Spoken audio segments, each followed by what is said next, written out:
Good morning, friends. Our third crop name is groundnut, म्हणजेच शेंगदाणा. Botanical name, वनस्पती शास्त्रीय नाव Arachis hypogaea. Family म्हणजे कुळ Leguminosae. Origin South America, Brazil. Uses त्याचे उपयोग groundnut contains 45 to 55% oil.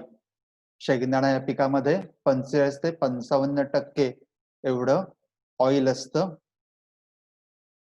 Oil and vegetable ghee are used as a cooking media. Oil म्हणजेच तेल आणि vegetable ghee म्हणजे डालडा, या दोघांचाही वापर मोठ्या प्रमाणामध्ये जेवणामध्ये केला जातो. Kernels are rich in protein, vitamins A, B and B2. त्याची जी कर्नेल्स असतात म्हणजे त्याची जी कवच असतात वरची, त्याच्यामध्ये मोठ्या प्रमाणामध्ये प्रथिन असतात. त्याच्यामध्ये जीवनसत्व अ, ब अशा वेगवेगळ्या प्रकारची जीवनसत्व आपल्याला बघायला मिळतात. Oil is also used for preparation of soap and cosmetic. शेंगदाणा तेलाचा वापर हा साबण निर्मितीमध्ये आणि सौंदर्य प्रसाधनांमध्ये सुद्धा मोठ्या प्रमाणामध्ये केला जातो. Groundnut cake is used as a cattle feed as well as manure. Groundnut cake म्हणजे शेंगदाण्याची पेंड की ज्यामधून ऑइल काढल्यानंतर जो राहिलेला पार्ट आहे किंवा जो भाग आहे त्याला आपण ग्राउंडनट केक असं म्हणतो किंवा पेंड असं म्हणतो. त्या शेंगदाणा पेंडीमध्ये मोठ्या प्रमाणामध्ये जीवनसत्व असतात आणि याचा उपयोग जनावरांना खाद्य म्हणून त्याचबरोबर वनस्पतींना खत म्हणून सुद्धा केला जातो. Groundnut vines are fed to cattle. म्हणजेच ग्राउंडनटचा पाला जो आहे किंवा ग्राउंडनट ही वनस्पती किंवा वेल आहेत, याचा वापर सुद्धा हिरवळीचं खाद्य म्हणून गुरांना केला जातो. जमीन म्हणजे soil. Groundnut requires loamy to sandy loam soil which should be fertile and well drained with good water holding capacity. म्हणजे शेंगदाणा या पिकाला लोमी टू सँडी लोमी म्हणजेच वाळू मिश्रित जमीन अतिशय महत्वाची असते. शुड बी फर्टाईल म्हणजे अशी जमीन चांगल्या सेंद्रिय पदार्थांनी भरपूर व मोठ्या प्रमाणामध्ये अन्नद्रव्य असणारी, वेल ड्रेन पाण्याचा चांगला निचरा होणारी जमीन उत्तम मानवते. Heavy to clay soil are not suitable. Heavy म्हणजे जी जड जमीन असते किंवा ज्याच्यामध्ये मोठ्या प्रमाणामध्ये मातीचे कण असतात, अशी जमीन शेंगदाण्याला मानवत नाही. It is acidic tolerant crop with pH range is 5 to 5.5. शेंगदाणा हे पीक ऍसिडिक म्हणजे आम्ल जमिनीमध्ये घेता येऊ शकतं. त्याचा pH म्हणजे सामू हा 5 ते 5.5 एवढा असणं गरजेचं आहे. क्लायमेट म्हणजेच हवामान. It is usually grow in tropical and subtropical region. शेंगदाणा हे पीक उष्ण आणि समशीतोष्ण कटिबंधीय भागामध्ये घेतलं जातं. Average temperature range is 24 to 33 degree Celsius. म्हणजे यासाठी 24 ते 33 अंश सेल्सिअस तापमान हे गरजेचं आहे. Frost and drought conditions are harmful. Frost म्हणजेच आईस पार्टिकल्स म्हणजे बर्फ आणि त्याचबरोबर ड्रॉट म्हणजे दुष्काळ, या दोन्ही कंडिशन या दोन्ही परिस्थिती या पिकाला मानवत नाहीत. परिणामी खूपच कमी प्रमाणामध्ये उत्पादन मिळतं. Annual rainfall requirement is 500 to 1250 millimeter. सर्वसाधारण वर्षभर या पिकाला 500 ते 1250 मिलीमीटर एवढ्या पावसाची गरज असते. Preparatory tillage. Groundnut requires deep, loose and fine seed bed. शेंगदाणा या पिकाला जमीन भुसभुशीत असणं गरजेचं आहे आणि त्याचबरोबर जे आपण गादी वाफे बनवू ते सुद्धा सैल असणं गरजेचं आहे की जेणेकरून शेंगदाणे हे जमिनीमध्ये उत्तम प्रकारे चांगली वाढ होऊ शकेल. Give 1 deep plowing followed by 2 to 3 crosswise harrowing, then clods are crushed. Collect the stubbles of previous crop. जमीन तयार करत असताना एक खोल नांगरणे आणि त्याचबरोबर 2 ते 3 आडव्या उभ्या नांगरणीच्या पाळ्या देणं गरजेचं आहे. जी ढिकळं असतील किंवा दगड असतील हे काढून टाकून ते क्रश करणं किंवा ते बारीक करणं गरजेचं आहे की जेणेकरून जमीन ही एकदम फाईन किंवा मऊदार तयार होईल. Collect the stubbles of previous crop म्हणजे पूर्वीच्या क्रॉपची जी काही धसकट असतील, मुळं असतील किंवा खोडं असतील ही पूर्णपणे काढून टाकायची आणि नंतर ती जाळायची. F5 is miss the soil. F5 हे जमिनीमध्ये मिसळून घ्यायचंय. लँड इज लेवल आणि त्यानंतर जमीन सारखी आणि समतल करून घ्यायची की जेणेकरून पाणी देणं खूपच सोपं जाईल. सोईंग सीझन अँड टाइम लागवडीचा हंगाम आणि लागवडीची वेळ. Kharif season last week of June to first week of July म्हणजे जूनच्या पहिल्या आठवड्यामध्ये ते जूनच्या शेवटच्या आठवड्यामध्ये ते जुलैच्या पहिल्या आठवड्यामध्ये. Summer season January to February. Method of sowing drilling and dibbling. Seed rate म्हणजे बीज दर. इरेक्ट व्हरायटी म्हणजे सरळ वाढणाऱ्या जातीमध्ये 100 ते 120 kg per hectare. Semi spreading varieties मध्ये ज्या मध्यम पसरतात अशा जातींमध्ये 80 to 100 kg per hectare. Spreading variety म्हणजे पूर्णपणे पसरतात अशा व्हरायटीमध्ये 60 ते 80 kg पर हेक्टर. स्पेसिंग म्हणजे लागवडीचं अंतर. Erect varieties 25 into 15 centimeter or 30 centimeter. Semi spreading varieties 45 into 15 centimeter and spreading varieties 60 into 15 centimeter. Seed treatment. Groundnut seeds are treated with rhizobium culture at the rate 250 gram per 10 kg to increase nitrogen fixation. Groundnut या पिकाला rhizobium हे जीवाणू आहेत हे 250 gram प्रति 10 kilo बियाण्याला जर आपण चोळले तर नायट्रोजन फिक्सेशन म्हणजे नत्राचं स्थिरीकरण हे जमिनीमध्ये खूप मोठ्या प्रमाणात होतं आणि त्याच्यामुळे मोठ्या प्रमाणात उत्पादन वाढायला मदत होते. Seeds are also treated with Agrosan or thiram at the rate 20 gram per kg of seed to control root rot disease.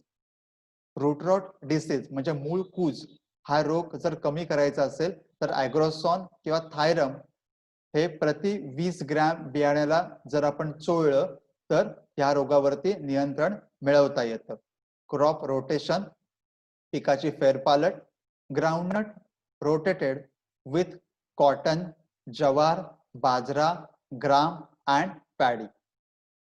It is also rotated with potatoes, chili, garlic, ginger and different origins. Intercropping. Jawar, bajra, maize are grown as intercrop with groundnut. Groundnut बरोबर जवार, बाजरा आणि मेज ही पिकं सुद्धा घेता येऊ शकतात. Cotton, pea, sunflower, green gram are also grown as an intercrop with groundnut. Manure and fertilizers खत व्यवस्थापन. रेनफेड क्रॉप जिथे पावसावरती शेंगदाणा उत्पादन घेतलं जातं त्यासाठी 10 ton F5 10-20-0 NPK kg per hectare. Irrigated crop जिथे पाण्यावरती हे पीक घेतलं जातं तिथे 12.5 ton F5 20-40-0 NPK kg per hectare. Irrigation म्हणजेच पाणी व्यवस्थापन. In kharif season irrigation is given according to rainfall when long dry spell of rain 1 to 2 protective irrigation is given. जर आपण पावसाळ्यामध्ये म्हणजेच खरीप हंगामामध्ये हे पीक जर आपण घेत असू तर या पिकाला पाण्याची गरज नसते. परंतु पाऊस अचानक कमी झाला किंवा अचानक जर उन्हाळा वाढला तर मात्र 1 ते 2 पाण्याच्या पाळ्या देणं गरजेचं असतं की जेणेकरून हे पीक चांगलं वाढू शकेल. But for summer season 8 to 10 irrigations are given at 8 to 10 days interval. पण जर हे पीक आपण समर सीझन म्हणजे उन्हाळ्यामध्ये घेत असू तर 8 ते 10 पाण्याच्या पाळ्या ह्या 8 ते 10 दिवसाच्या अंतराने देणं गरजेचं असतं. Irrigation should be given at critical growth stage, that is peg formation stage, flowering stage and pod development stage. ह्या ज्या 3 वेगवेगळ्या प्रकारच्या स्टेज आहेत त्याच्यामध्ये पाणी अतिशय महत्वाचं असतं. जर आपण शेंगदाणा पिकाची लागवड करत असू आणि आपल्याकडे पाणीची कमतरता असेल तर मात्र या 3 स्टेज मध्ये पाणी दिलं तर उत्पादनात थोड्या प्रमाणात का होईना पण फरक पडू शकतो. Inter cultivation, the crop is generally given 1 hand weeding and 2 hoeing before peg formation. म्हणजे शेंगदाणा धरण्याच्या अगोदर जर आपण बेडणी केली किंवा तण नियंत्रण केलं आणि जमीन जर लूज केली किंवा जमिनीमध्ये जर हवा खेळती ठेवली तर उत्पादनामध्ये परिणाम होताना बघायला मिळतो किंवा वाढताना बघायला मिळतं. Herbicide such as alcohol is effective for weed control. अल्कोहोलचा वापर सुद्धा तण नियंत्रणासाठी केला जातो. Earthing up operation is given for supporting and covering small pods. शेंगदाण्याच्या जे टर्फल असतात किंवा शेंगदाणे असतात यांना कव्हर करणं गरजेचं असतं आणि त्यासाठी मातीची भर देणं किंवा मुळांवरती माती चढवणं हे अत्यंत महत्त्वाचं ऑपरेशन मानलं जातं. In erect type varieties, drum rolling is carried out for easy penetration of peg into the soil. It increases 15% yield of groundnut. Drum roller हे जे अवजार आहे याचा वापर आपण 2 रांगांमधून केला तर शेंगदाणे हे जमिनीमध्ये गाडले जातात किंवा खोलवर रुतवले जातात जेणेकरून आपल्याला अर्थिंग ऑफ ऑपरेशन देण्याची गरज भासत नाही आणि 15% उत्पादनामध्ये वाढ सुद्धा बघायला मिळते. काढणी व उत्पादन. The time of harvesting is determined on the basis of following signs of maturity, yellowing of top leaves म्हणजेच पिकाच्या वरची पानं पिवळी पडतात, blackening of inner side of shell म्हणजे टर्फलांच्या आतमधल्या कडा ह्या आपल्याला काळपट बघायला मिळतात, हार्डनिंग ऑफ पॉड शेंगदाणे हे आपल्याला हार्ड म्हणजे कठीण झालेले बघायला मिळतात किंवा टर्फल आपल्याला कठीण झालेले बघायला मिळतात, development of natural colour of kernel red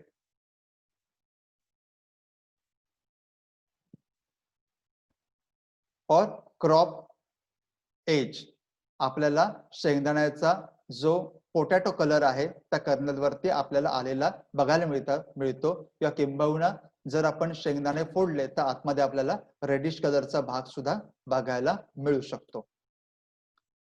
after judging the maturity by above criteria harvesting is done by pulling the vine from soil with pots in erect and semi spreading varieties.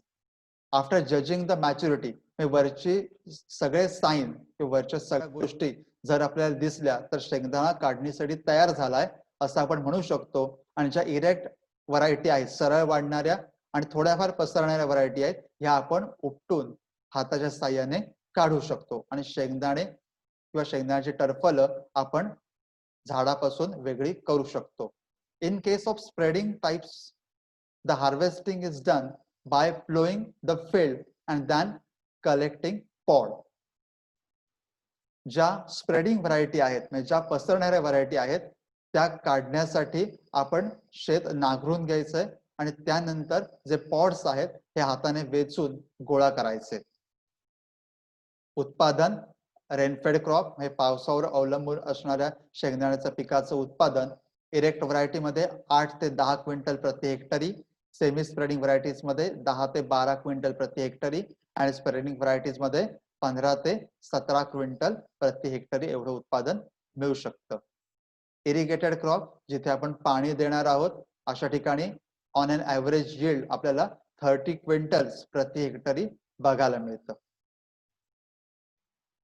जाती erect और bunch type SB11, Kopargaon 3, AK12, AK24, TMV2, TMV7, TMV9, TMV11, JL24, JL220 आणि कोकण गौरव अशा वेगवेगळ्या varieties या वेगवेगळ्या जाती आपल्याला शेंगदाणा पिकामध्ये पाहायला मिळतात.